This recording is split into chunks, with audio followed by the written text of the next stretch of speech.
Pic.Think. Thinking through media. Do you mind if I sit at the end? Or would you prefer to it? But I thought, because we're doing about like... Black, white, yeah, that was good thinking. That's what I was thinking. Like the keys on my piano. No, but that is the reason why I wanted all of you guys here. That's the reason why I wanted James here as well. Yeah. Is because obviously I thought that it would provide a balance. I think that was quite good actually. Yeah. You don't really want like two white guys talking about black history. One black guy. Exactly. So we're live now. Yeah.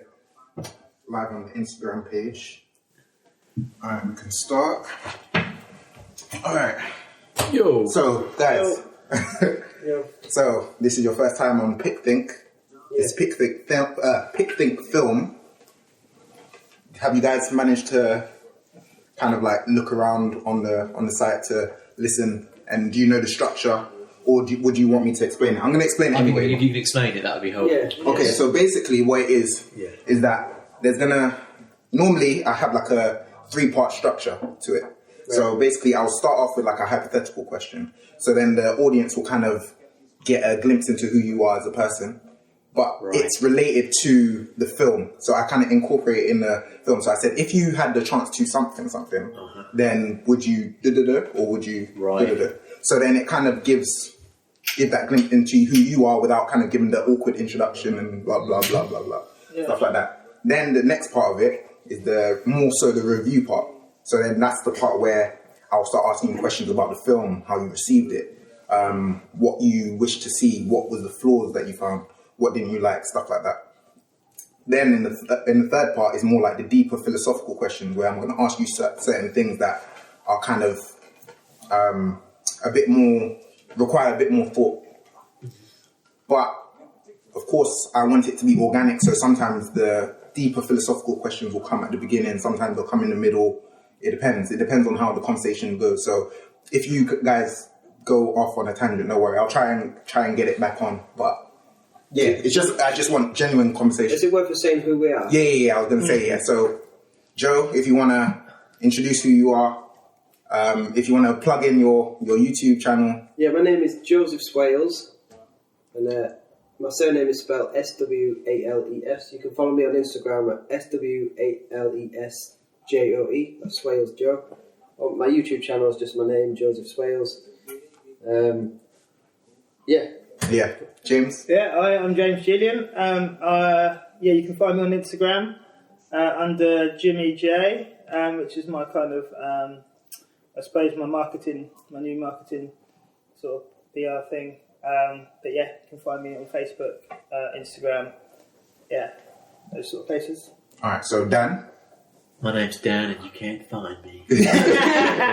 Can't find me, boy. Yeah. Sorry. Cool. Get straight into it. So, now, let me ask you guys this. Okay, so yes, Pic.Think film, Malcolm X and Selma, brackets Martin Luther King. So, if you were to decide the trajectory of your own life, would you prefer to choose A, your moral character to evolve over time, or B, your moral character to stay consistent over time? You get what I mean? Yeah. Mm. And I'll tell you how it's related to the films after. Could you maybe clarify that question a bit? Okay, what part do you need clarification with? The whole thing. Okay, so let's say if I break it down. If you were to pick between two choices, if you want how your life to go, like if you want the direction of your life, the whole process of your life story, would you want it to be a moral character, like your moral character to be one that kind of evolves, grows over time, changes over time to get better? Yeah. Or would you want it to stay consistent? Would you want to be principled from the beginning and stay grounded in your principles, and not necessarily that you don't change or evolve, but more so that it's kind of like your principles are more hardened rather than kind of like it adapts, if that makes sense? Mm. If you need a bit of clarification why I'm asking this, to kind of give to make it clearer so then you can answer, is the reason why, because Malcolm X and Martin Luther King are those two choices. So Right. Martin Luther King, he stayed consistent over time. He's had that principle of, he needs to show love to his brothers. He's had that Christian upbringing from early. But Malcolm X, it seems as though it's more of a growing process. Yeah. It's an evolutionary process. So it seems as though he's constantly going through changes, but it's still respectable, and he still has integrity in that. And so does Martin Luther King. So I wanted to say, which one would you choose? Which one would you prefer to? I think the Martin Luther King version. Yeah. Why is that? I don't know. Like, I just think it's better to be a bit more kind of consistent as a person. It's better to kind of stick to your principles, right? Just for an example, I was watching the TV this morning, and there's this thing in politics at the moment where some prominent Labour and Conservative people have both left the parties, and they're joining, like, they're making like an independent group party. And they said to this woman, they said, she said herself, she says, I've not changed. I've not changed as a person. The Labour Party's changed, and now I've had to leave because of what? Some of the immoral things, in her opinion, that they're doing. But she's like, I've not changed. I've stayed consistent. I'm the same person I was 12 years ago. And like, when she said that, it just really spoke to me. And I thought, I don't even know that much about this person, or like whether what she's saying is true or not. But because I'm not that into politics, to be honest, I just don't care that much.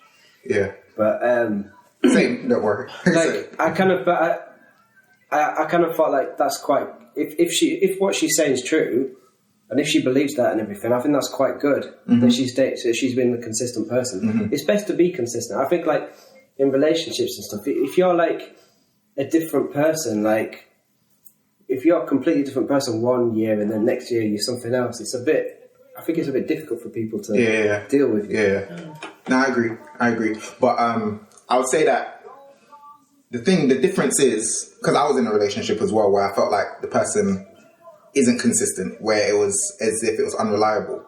But wait, what do you mean as well? What do you mean? You're in a relationship as well? Oh. Did I say as well? No. Forget that then.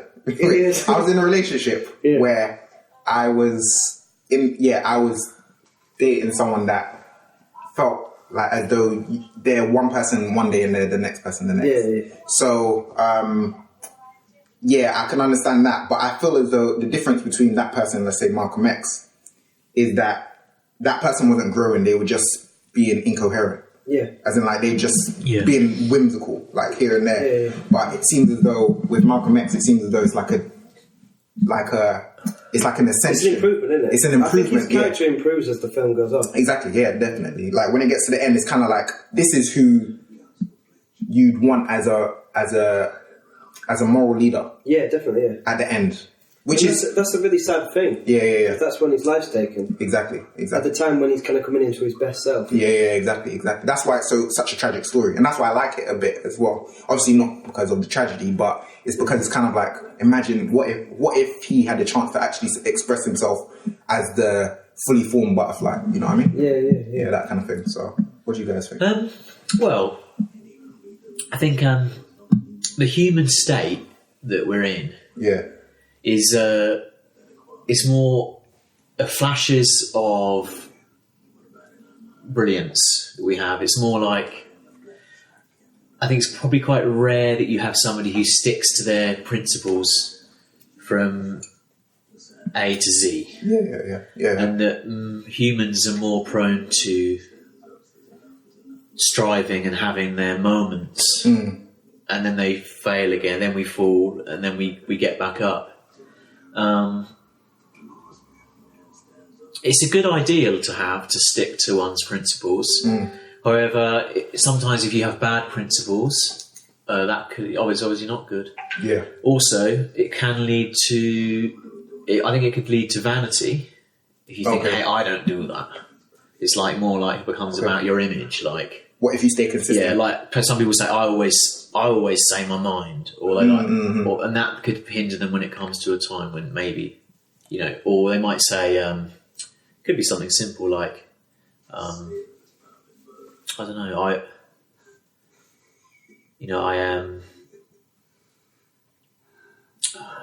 maybe when it comes to taking advice, then So it's a balance maybe we have to strike. And we should all, I suppose you've got to try and grow as well. Exactly. No, I think you're spot on, because that exactly is when people say, when they stick to things and say, oh, I'm real, I say whatever I want, it's kind of like, that's the bad principle to hold on to. So then it's kind of like we have to always revise our principles, not in the sense of we always have to change them, but we always have to test them against. We have to revise ourselves. Be prepared to revise ourselves. Prepared to as well. And we're always becoming, we're always developing, we're always things. So to be honest, I think it is like trying to find a balance between both. But I know you asked the question. No one's really presuming it's a totally binary thing. The reason why I asked a binary question is more so to kind of put the picture in your mind that, okay, this is one case and this is another, and so then like, what is it that you'd? It just makes the image. Malcolm X is more an image of one, and Martin Luther King is more an image of the other. Because I think that's a general thing in the film.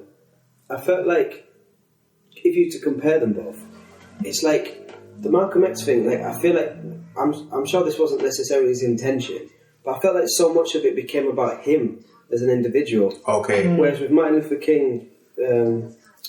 Selma story, like it's a lot more kind of group people getting involved. There's more politicians getting involved. Obviously there's white people that are getting involved as well. And I think with Malcolm X it was a bit more like, let's look at him, what's he doing, and people were kind of glorifying him a lot. People were like, wow, this guy's amazing. Like I'm sure to an extent they did say that to Martin Luther King as well, but it seems so much about the figure. But that's the way the film presents it. To be honest, that's spot on, because it's like another contrast between the two is that that film Malcolm X is very much about the individual, how this individual grew. Selma is very much about how all these people are coming together to, including of course Martin Luther King, to kind of make a difference. Because do you know something? I didn't even know. I studied history as a degree, and I definitely studied American history, but I learned some stuff watching that film. I didn't even know. Which one, Selma? More Selma, the stuff with the bridge. Oh yeah. Like I knew parts of that, but I didn't quite know to the extent of it happening. I didn't know about him turning away at the bridge. Which seems crazy. Because it looks like the wrong decision, doesn't it? You're like, come on, take the opportunity, go across. Like that would be a big statement. And he turns back and just trusts his instinct. But we was having a discussion about this the other day. It was like, should he have carried on walking over the bridge? And it's like, but there probably would have been like some snipers there and that, could be. Who would have like sort of, but you never know because he didn't do it. You don't know, and that's what he was trying to stress. Where when he said that basically when I was reading his autobiography, he said that he's always found himself on the horns of a dilemma. So he's always found himself as in like between a rock and a hard place. So then that was like between a rock and a hard place, because what he saw, just before that when they were getting beaten. Just afterwards, he's got the opportunity, but would he be leading the people to their own deaths? And possibly, exactly. So he was a born again Christian as well. Like maybe I know, it's possible he really felt like in his spirit that God was telling him. Because I don't know, like we're all Christian, right? So till you get those moments where sometimes I've had it so much growing up in quite a rough city where God told me to cross the road to avoid some people that were coming past me. That happened so many times in my life, and maybe he had the same thing, because that was more toxic. It was more hostile. He was getting way more hostile. In the film, he gets punched in the face for no reason. So he had a lot of hostility just being a black man in America at that time, especially someone trying to change everything. And even to add on to that point, he even got stabbed by a black woman.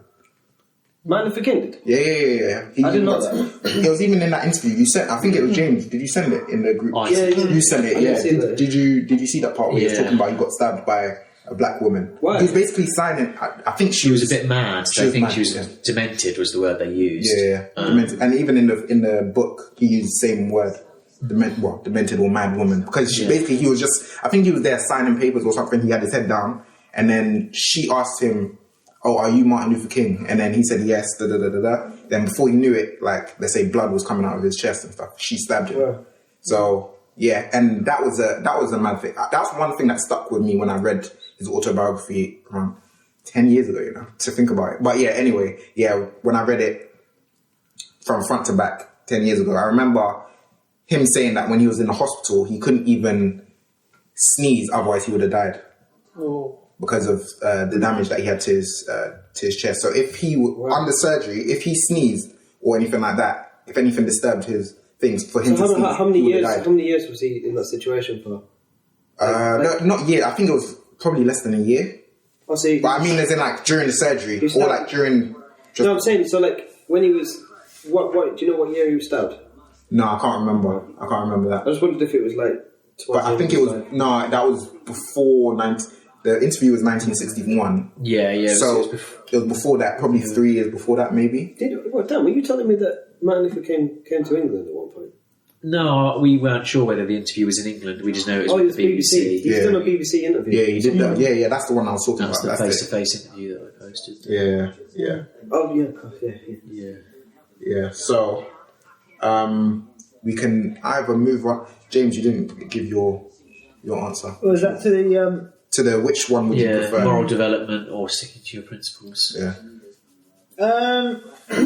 It's a difficult one because obviously it's good to be principled and stick to your sort of like convictions because it does show you like a relative consistency. Mm-hmm. But at the same time, I think you need to be mouldable as well to like society and a change of society because years and years ago, some people would have said that, you know, women should...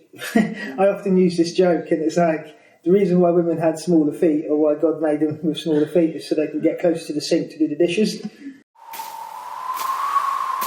And that's like a very sexist joke. Very sexist joke, but you know, if you're an old boy, you probably get it. You know, whereas like today's society's kind of moved on past that, and it's more acceptable for women to sort of like have jobs and to like work the same hours as men and stuff. And so you have to sort of change your approach maybe to what it used to be, the more traditional. Mm-hmm. So I think you have to have that, but I think your core fundamentals, you know.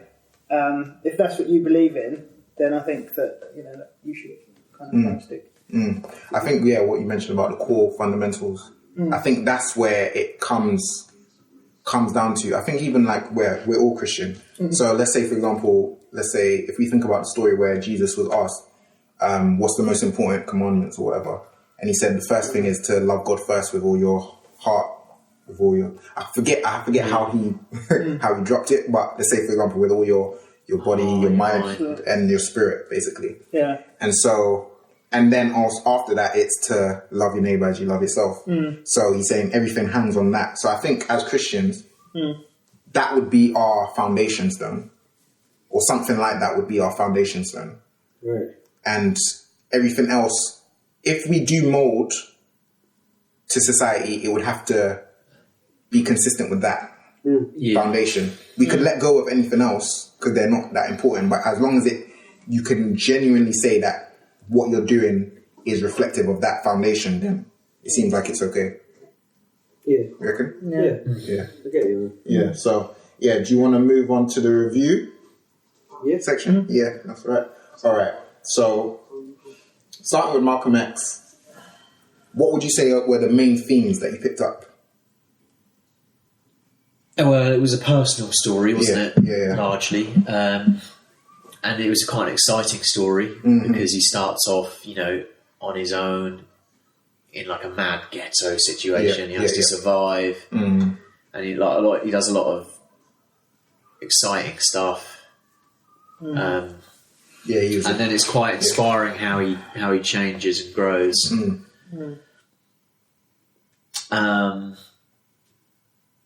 It's interesting how he has this massive faith in Elijah Muhammad and what's that religion? The group was Nation of Islam, and then it turns out, as it always does, that this organisation has its flaws as well, and that Elijah Muhammad is not perfect. And then he continues to grow on past that. So I guess that was like for me a major theme in the movie. What growth? Was growth, yeah. I picked up on that. What about you, Jay? Yeah, no, I'd second that. I think as well, what makes it really interesting is obviously the whole sort of time period in where he was born, and the time period of a person born in that period of time being black, and how they sort of overcame their sort of struggles, which a lot of people, they went down that path that he went down, where he was like pickpocketing and doing illegal activities, but then they end up in prison, but then they stay there, they don't get out, and the way how he sort of found himself, if you see what I mean, and found through his faith, and just sort of grown throughout that, I think is a big theme, which draws in people's interest. Yeah. I agree. What do you say, Joe? What would you say? In the film, I think a lot of it, I'm thinking about Malcolm X as a person, and I don't really like early Malcolm X. Yeah. You're watching and I think the film deliberately portrays you to maybe not like it, but to also understand why he is like he is. Because his parents were killed by clans, people, all that kind of stuff. But that early bit when parents, because his mum was just put into a home. Oh, yeah, sorry. Yeah. So his dad was killed by a Klansman, and then his mum was put into a mental facility. Yeah. Carry so it's obviously it's just nobody's going to be normal after having that kind of upbringing. But I start to really kind of dislike him in the film when he, that scene where he gets the gun, he puts it to his head. Yeah. And then the Russian roulette thing. Yeah. And I'm just like, no, this guy's too much.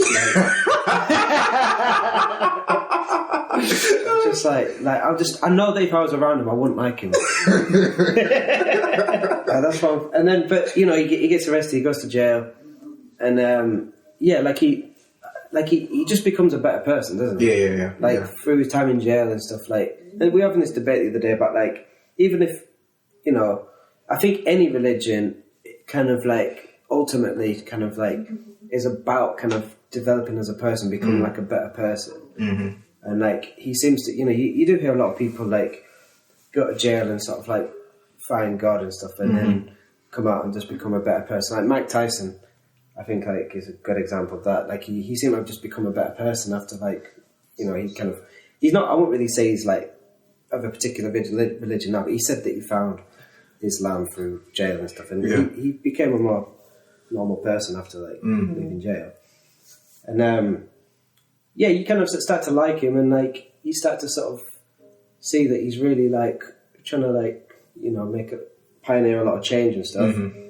And it's just sad by the end of it, because you feel like this is the best Malcolm X he was, and then he was killed by the Nation of Islam, which was which was something that he helped grow for so long. And it's just crazy that it just seems so unjust that he was killed by the people they should be thanking him, really. They should be thanking him for what he did for them, because he elevated them as a group and everything, and then as soon as he left, they killed him. It's quite sad. Yeah, so I think it was the envy that was brewing in that nation. If you notice that, me and Dan watched a documentary the other day on cults, and you see similar things go on there. And I think there was something in Texas, Waco, Texas, and that's the problem with a lot of these kind of organizations and stuff. It's all about becoming the top dog. And then there was two people that wasn't in this cult that in Waco, there was one guy ends up killing another guy because they're both trying to get power. And then in the end, there was just a massive standoff between the FBI and this cult, because they had loads of weapons in this compound, and it was just mad. It went on for 60 days. Yeah, 60? Yeah, there's a big start. You should watch it. A documentary about it. It's really fascinating. What's the documentary called? I think it's called. If you just type in Waco on Google, Waco Ranch. Waco Ranch. Waco Ranch. Is that what's it called? WACO? The Siege of Waco or something? It's the last. It's basically the last. There's been a lot of cults in America, right? It's the last cult that there's been. It's 1995, I think. But there hasn't been one since then, because I think the FBI put such a big crackdown on this particular one. Yeah. And the thing is, when you look at it, if you look historically, they were doing the same thing with Nation of Islam. The FBI were checking what they're doing, because there was definitely some dodgy stuff going on. But at the same time, I understand there was some good things going on as well. Yeah. But they were keeping it under wraps. They were phone tapping. They were seeing about what's good. But maybe partly for like Malcolm X's safety as well, because like they need to see if like someone's about to get killed or whatever. Mm-hmm. Are you talking about near the end? Yeah. Okay. Yeah. Okay. Cool. I agree with you guys. I just put it as like the theme was physical, mental, and spiritual evolution. Mainly spiritual, of course, because obviously he went through the changes. He just basically went from criminal to devotee, Nation of Islam, then kind of broke away from that and then became El Hajj Malik El Shabazz after that. So it's very, very much evolution and rebirth. He's always being born again, I suppose. Becoming a new person. And he kind of had to be. His life was a bit like a treadmill, wasn't he? He kind of had to be kept on going. Yeah. When you say treadmill, you mean like as in like on... Yeah, what... It's like, on a treadmill, you don't have an option but to keep on running. I feel like Malcolm X, perhaps he didn't have any option but to keep on changing. How old was he when he died? Hold on, let me search that up, actually. I can never remember these specifics, but I remember Martin Luther King was 39. So, hold on. Malcolm X. Maybe like... I don't even have internet. So I only want to have it. Oh, sorry. Yeah, I just realised. It's... A few moments later. Sorry guys, I should have set that up from early. You got the one that ends with FD? Yep. 8:01 p.m. Or that Turkish place. Yeah. I think, if he was like around 39, 40 or whatever, if Malcolm X was like age 2, I'd say fair enough. In the sense that someone having as crazy upbringing as he had, I'll get it. Yeah. I think it'd be quite normal to only kind of become completely at peace with yourself by like age 35. He was 39 as well. Check on that. Wait, hold on. Let me see if I'm doing the math right. 10 years, 20 years. Yeah, he would have been 40, but he was killed just before he turned 40. So he was born in May 19th, 1925, and he was assassinated on the 21st of February, 1965. I just think it's so sad how, these people that, these black people that do really, really well, and they're just getting assassinated. And they get taken out by their own sword. Like Bob Marley, he got shot by black people. No, he never did. No, he died of He got shot. He got shot. He might have got shot, but he got killed by it. Yeah, but he was shot. Yeah. They were attempted to assassinate him. Some people, they would because people get jealous. And that's the thing. I mean, and he got shot in the elbow because he stepped aside and so it only hit him in the elbow. But do you know, like, I don't want to sound like too controversial, but I feel like it's something that's like still a problem today. Like, if you look at like Black America, like now, like the modern day, if you look at the people that are the famous people in society and stuff, like the rappers and stuff, it's like they end up just getting in so much beef with each other. And sometimes, like, just as a human, I'm sort of just like, man, I kind of want better for you people. Like, I don't want you to be constantly just like beefing with each other. And like, because I feel like it's like, who do you have in mind? Well, like, you just like rappers, like which rappers? 50 Cent, Ja Rule, like, stuff like the Biggie. But like, it's I feel like it's still like going on like Soulja Boy and Tiger. It's just like to be like top dog. Maybe it's not even really like a racial bit. Like, just to be like top dog, there seems to be like a lot of jealousy, and it's like you can't just be happy that someone else is doing well. You've got to be. But I feel like, let's say the rap scene now, there are some people. There is that, but I feel like now there are certain rappers that are waking up to that there shouldn't be that divide, or there shouldn't be that kind of thing. Like, let's say J. Cole, Kendrick, Drake. They're very like what's the word I'm looking for? But very kind of like what's the word? Homogenous. That's like together. They're not exactly like homogenous, like samey. No. I mean, as in they're like not dissing each other.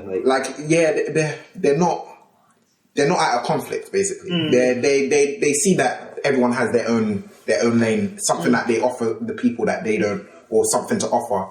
They don't see it as, this is all mine, this needs to be all mine, kind of thing.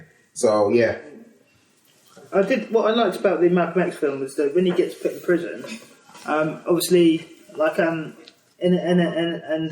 he's sort of like getting educated and stuff, and like, it challenges the concepts of the structures that we live in.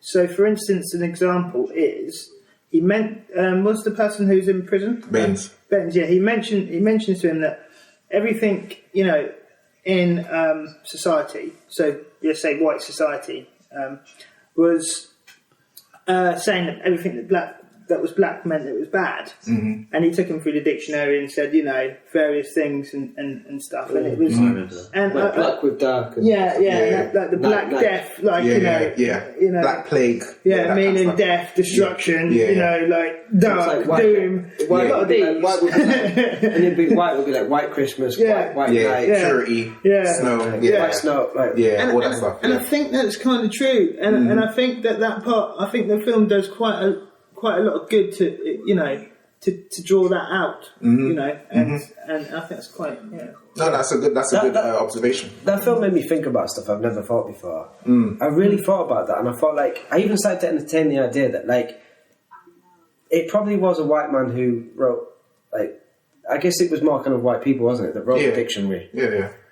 Of course, because they ran society, guaranteed. Guaranteed. I don't know who he was, but no. But like, let's say, for example, if we're thinking about, let's say, when he was reading it, he's probably reading an old dictionary, not old dictionary, but a dictionary, and probably you wouldn't have too many black people becoming. I don't know what the word is for people that write dictionaries. Lexiconography. Yeah, something like that. Oh, I've never heard those words before. I'm learning new words now. But no. Like what you say, like it challenges. It makes you think that maybe what we take as truth has an agenda to it. Yeah, I even said it like I said. I caught myself saying it the other day. Like I was having a debate with someone about. It was actually we were talking about like Jeremy Corbyn, I think, and I said to him like, look, I'm not a fan of anyone. Like. But like, because I was criticising, I was saying like, come on, don't be naive. Like this guy's like lied a lot and blah blah blah. But I'm like, look, I know Theresa May's not as white as snow either. And I'm like, what? But then I'm like, and I like call myself saying that. I'm like, what? Wait, why did? Because like, what was it? And then you say like blacklisted. If someone's blacklisted, yes, exactly. It's blacklisted. But it's all negativity. Black I would wash you whiter than snow. Yeah, white. To say like whiter than snow in that context, it means like they're not all good. Yeah, but then I'm associating like white snow with like being good. It is quite racist, really.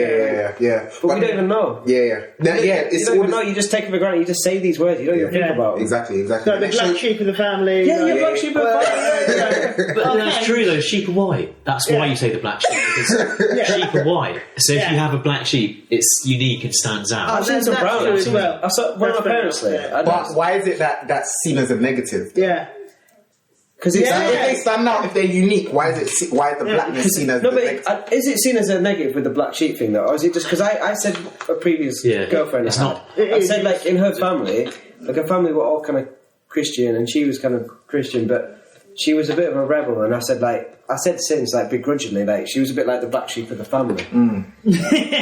But like it was kind of more because she was like the odd one out. Yeah. Like she wasn't all like a really traditional Christian family, none of them have ever been in trouble, but like she'd been a bit of a rebel.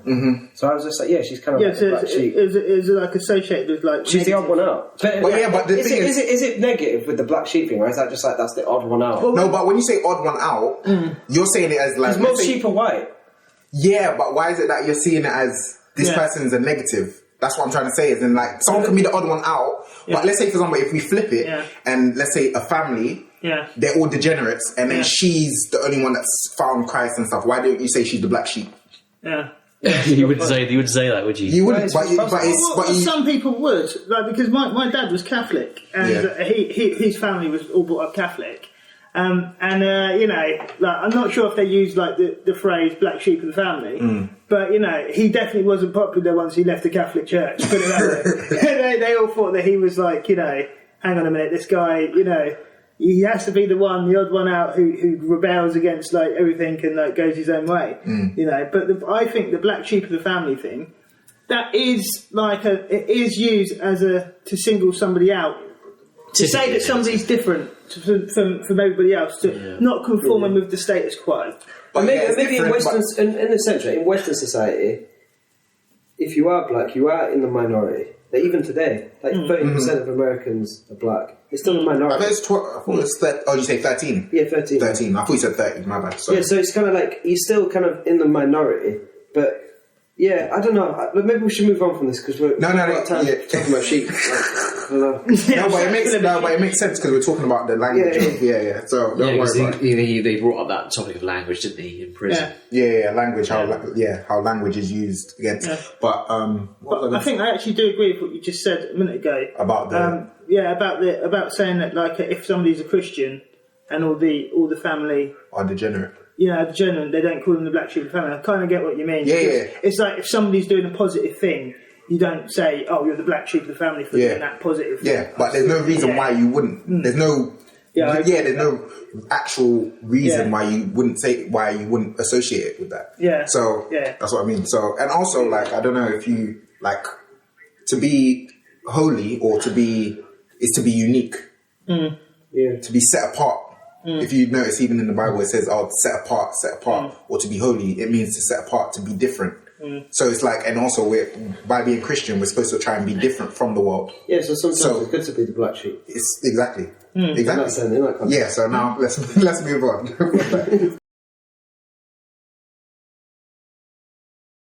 But yeah, so now with Selma, what would you say are the main themes you picked up? Do you know what? Like, I think for so much of the film, I feel like I can feel Martin Luther King's. I almost compare it to the way Jesus is like. The weight of the whole world was on Jesus. If you look at the story of Jesus, the weight of the whole world was on his shoulders. He was carrying so many burdens, carrying so much. Martin Luther King, through that whole film, I feel for him because he's carrying so much.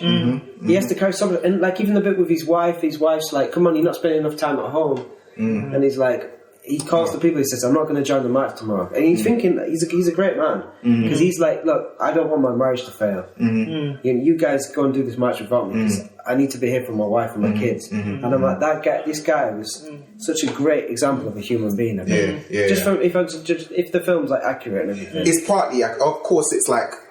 Using those things because I've heard that he wasn't a perfect man. He definitely no, of course. Like once he got the power and stuff, he definitely did a few. Maybe questionable things.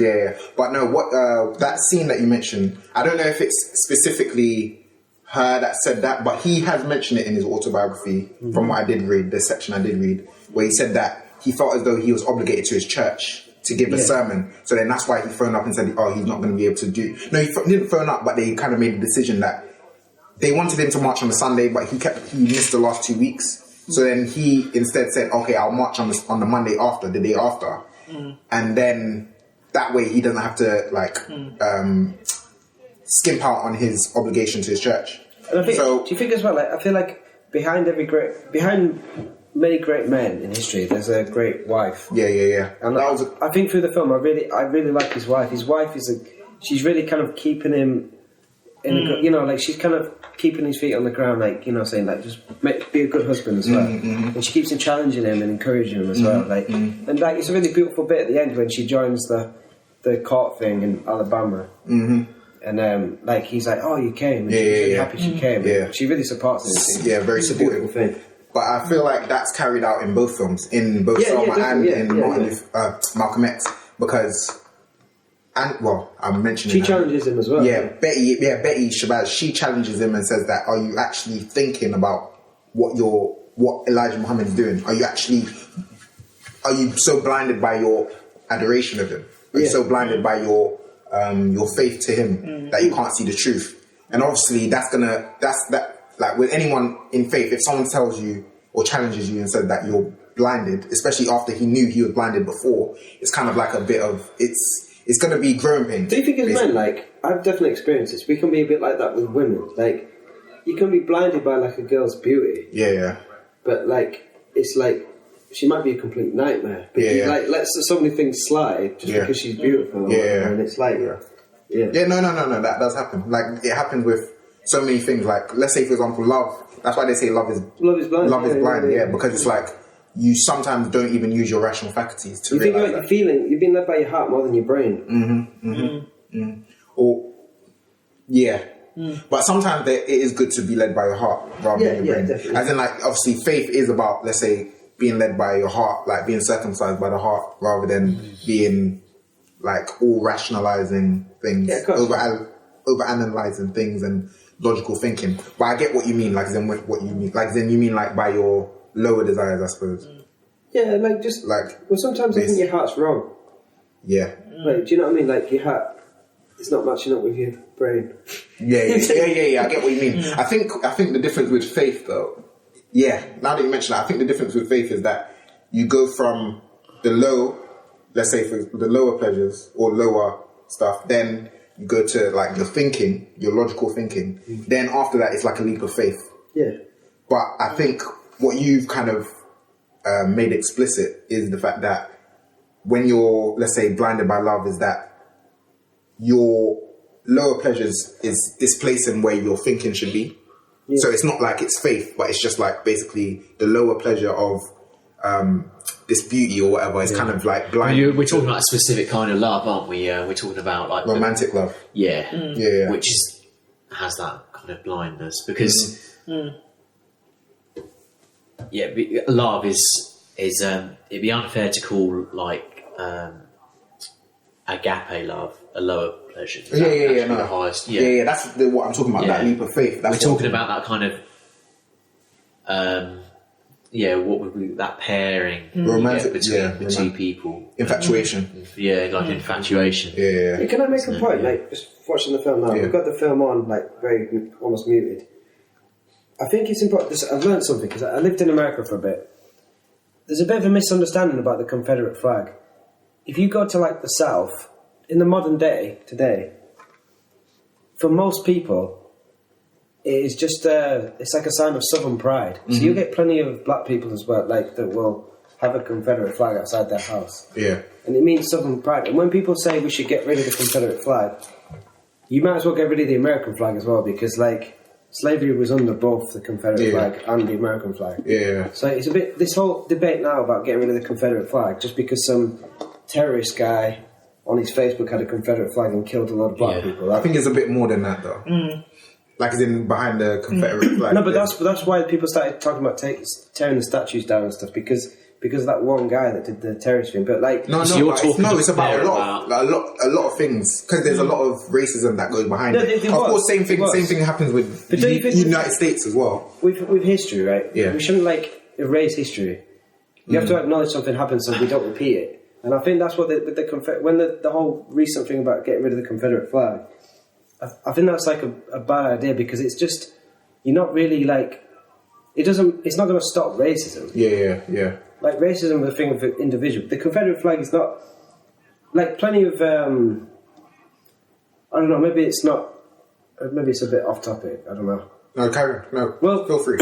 Yeah, like I've talked to a lot of Americans about this, and especially like Republicans in the South, like black and white, like 99% of people, they just see that flag as like it's just a Southern pride thing. Like we're proud Southerners in the South of America. Like I might be like a proud Northern in England. Yeah. It's not, to most people, it's not anything to do with slavery. Yeah. But there's been a bit of a misconception where like a lot of people have been very poorly educated on history to make it think that just having the flag is like a racist thing. Okay. But when you watch the film now, you'll see the Confederate flag. It was a negative thing back then. Yeah. Like those white guys there that are there with the barbed wire and stuff, like they could be like those proper stereotypical like kind of hicks, like get out of my town. Like that does go on, and it still goes on now. For the average American, it's not like for the people that get outside of like New York and Los Angeles, like the really liberal areas. Like if you actually go to the South and meet the people there, you'll get plenty of like black people that are like holding that flag and like, I'm just proud of the South, I'm proud of my heritage and blah blah blah. They're even proud that like they managed to overcome slavery. But it's basically because things like the flags mean different things to different people. Yeah. You know, and for some people it represent, you know, pride and stuff like that, and like, you know, being from the South and stuff, but for other people it'll be like, you know, racism, you know, and like, you know, something that only sort of like people that are racist It's like the English flag, isn't it? You could get some people that have that England flag outside their house, and it could mean they're like BNP supporters. But I had the England flag outside my house when I lived at university for ages. And then like when I don't know, like I stopped doing it after a while because I thought like even though other people don't know, someone might just throw a stone at my window thinking I'm like some BNP guy. But like I've gone around Ipswich, I've seen lots of people with the England flags, and I think like we should, as English people, we should put more England flags outside our house so that like we're kind of taking up like, because then the BNP people lose. Because they can't take that flag off us. That's the flag of like England. If people start in their minds thinking, "Oh, that's a racist thing," the England flag, then the BNP have won. So we should outflag them, and we should all put flags outside. We should, if we all started putting England flags outside the house, nobody would think it was a racist. It'll be more of a United Kingdom flag, really, for some people. Yeah. I get what you mean. But funny you mentioned that. But about the flag thing, it's still relevant. Don't worry about it because let's say at the beginning of Malcolm X, you see that the flag is burning. Yeah. So then it's kind of like that to him. That flag means exploitation. It means slavery. It means oppression. So like what James was saying is that the flag means different things for different people. Yeah. It depends on how what it's inflicted on you and how you perceive it. But at the same time, you have to take into consideration how other people do perceive it as well. Not to say that you get rid of it because of that, but at the same time, you need to know that it's a bit nebulous. What was your opinion about when that whole massive craze happened like 2 or 3 years ago when they started trying to tear down statues of like people in the South and stuff? It's like South in like people in that the US. People that used to own slaves and stuff. Like there was a big thing, and they were like trying to tear down all these statues and like Abraham Lincoln had a slave owner. Oh, okay. And we still got that statue. The thing about that is that that's a tricky one. So it's like because I get why they would do that because it's kind of like why is this person being celebrated when they've done so and so and so. But if you were to look at things in that way, then there would be no celebration of anyone. Yeah, because Winston Churchill had some radical views. Like most people in England regard him as a hero, but he had some quite white supremacist type views that were common in the day, that were very common back then. And also, he was like a mad alcoholic, and stuff. So, but like, I just think it's like that thing of like, but regarding like thinking about other people's feelings and stuff. I think the issue with that though is like, I don't really feel like if I was in that position, I don't feel like I should take my flag away because someone's poorly educated on it and might perceive it as a certain thing. But does that mean they're poorly educated though? Me with the England flag. If someone sees my England flag outside, I don't have one. If I have an England flag on my house, and someone assumes I'm in the BNP, that's their issue. That's their issue. They don't know me. They can't make that assumption because I've got a flag of my country. I get that's on them. Yeah. I get what you mean about when you say poorly educated. You mean as in like how you are using it. How you are using the specific flag. I think the problem with social media, in a sense, is like some of this stuff that happened a few years ago. There was just a mass craze to like tear down statues and like attack people with Confederate flags and stuff. And it's come from a basis of like a bit of a lie, to be honest. This lie that you're just assuming that these people are like far right wing. Wait, do we know where the Confederate flag comes from? Like when it was formed? Because I think that's important. It's been there for years. Well, we know it's been there for years, but when and why was it formed? Like, was it formed as a symbol of pro-slavery? You could research it. I think it's for the Confederate nations.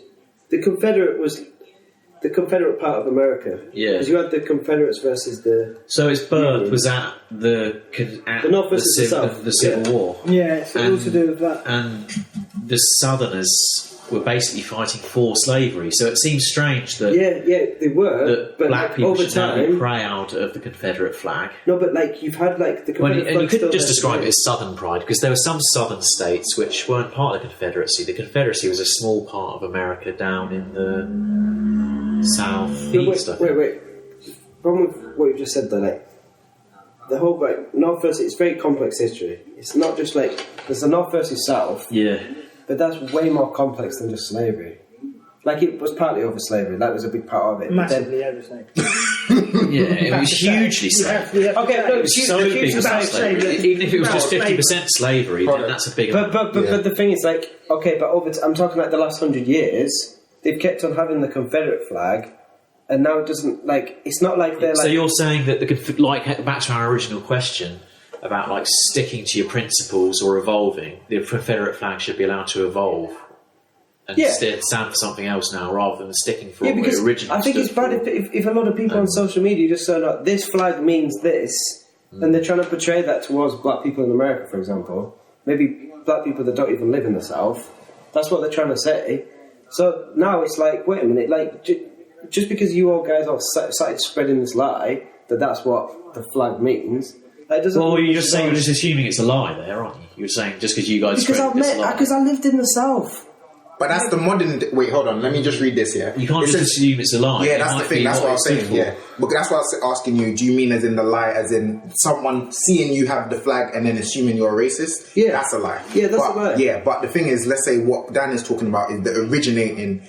Why is this flag here? Why did this flag originate? That Confederate flag is it's like trying to say that the lie is that people that have the Confederate flag are people that wish that we still had slavery. That's the lie. Yeah. But that's not... People having the Confederate flag outside the house, that's not what that means at all. So what does it mean for those people? Because you said... It's just Southern pride. Like, it's like you're proud of the South. You're proud, like... You're proud of the Confederacy, you mean? Because... The Confederate is quite a... And what's the Confederacy? It was just a few states, wasn't it, down in the southeast? It wasn't like the whole of the south of this state. Could you states, was it? Yeah, wait, hold on. I just researched. It said what is the meaning behind the Confederate flag? So Wikipedia says supporters of the flags continued use claim it as a symbol of Southern ancestry and heritage, as well as representing a distinct and independent cultural tradition of the Southern United States from the rest of the country. For other supporters, the Confederate flag represents only a past era of Southern sovereignty. So it's different for different people. Yeah. So wait, hold on. Let me look around as well. So carry on talking. Okay, this is where... Okay, I'll try and put it this way to make it more simple, right? If, like, let's just assume... I'm just going to make a complete figure up now. Let's assume 5% of America people are, like, are still quite racist, have racist views. And let's say 20% of people that live in those states that were of the Confederate thing have Confederate flags outside their house. Maybe, like, it's possible some of those people will still be racist. No, I understand that, yeah. But I think 95% of them... That'd be 15% if you... Sorry. No, 95% of people that... Okay. Of that 20%... Yeah. Like, are, like, not racist people at all. Yeah. Do you know what I mean? So then it's like if I'm driving past... I'm a black guy driving on my bike and I see 20 houses and 3 of them have got Confederate flags outside the house. Like, if I'm like... it would be bad of me just to kind of like... drive past and go like, racist. Yeah. Do you know what I mean? And like, to be fair, if you go to those areas, that's not what people are thinking. But do you think that's what people think when they look at the flag? I think, like, from this stuff I've seen online, with this people trying to get the statues torn down and that kind of craze, yeah, that's like people just like... I don't know what they're trying to say, like...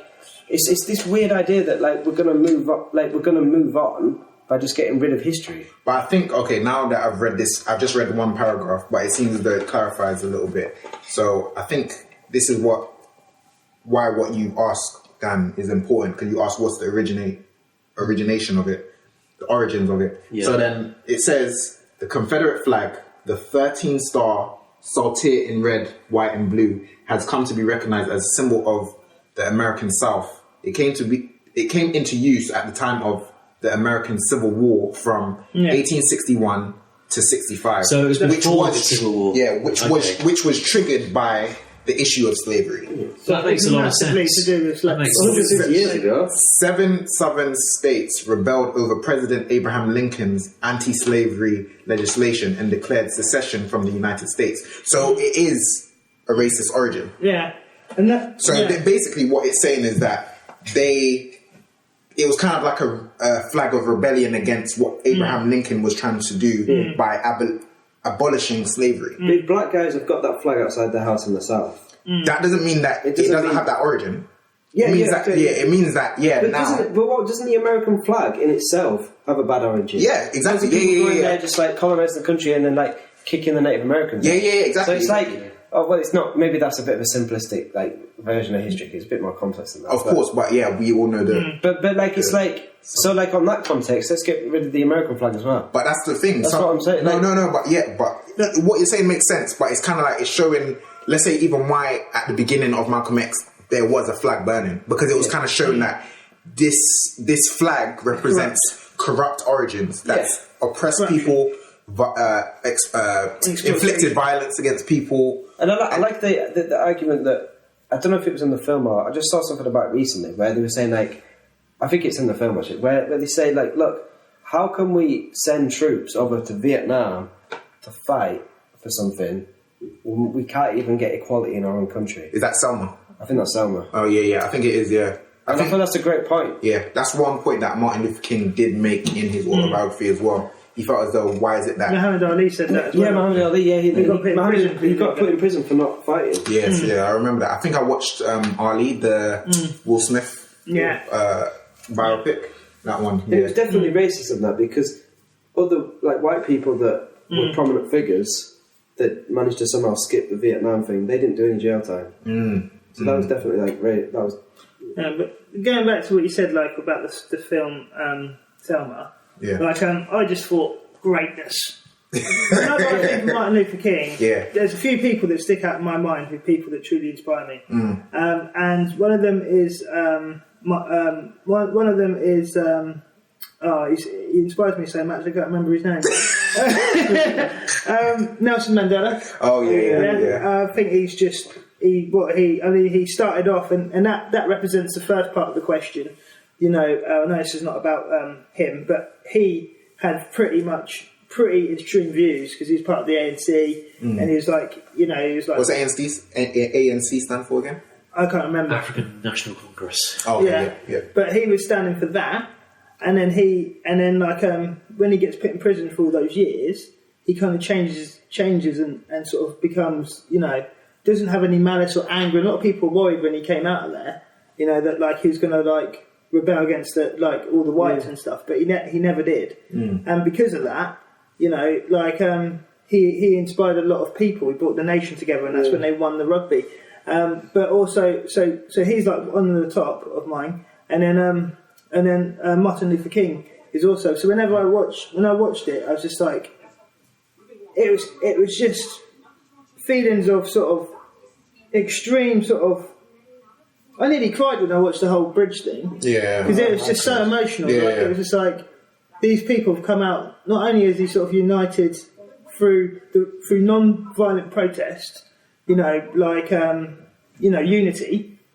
and changing and challenging, the views that are wrong, in society. But also just the sadness of the whole situation as a whole. Do you know what I mean? And where it all started from and stuff, and dealing with the repercussions, and it's just amazing. It's like the perfect example of turning the other cheek. Yeah, like almost everything you see in the film. He just he gets punched by that guy, he just lets it go. And even when they're in the scene now that's on, they're discussing about, and I think it's before that, some guys were saying oh, they've just injured some of our guys, let's go back with guns and shit, and they're like, no, what are you thinking? If you do that, then they're going to take 20 of us. So you're actually harming us by thinking you're doing the right thing. You're going to actually do more damage to us. More of us are going to die. And that's the right way to think. And also it'll be going against his message. His whole message is you shouldn't be doing that. But then and that's why I think that's a big problem in society nowadays. A lot of people, a lot of black people, rebel against society, and because they feel we've been through oppression and we've been through that, and but actually by doing that, by being violent or by having that approach, basically everybody can turn around and say, well, look, Do you know what I mean? So it puts more of a negative angle, even though you're trying to do it for good. You know what I mean? Just think that they did it right. Yeah, I like that point. That's a good point. Let's take an intermission there because we've hit the 1 hour mark.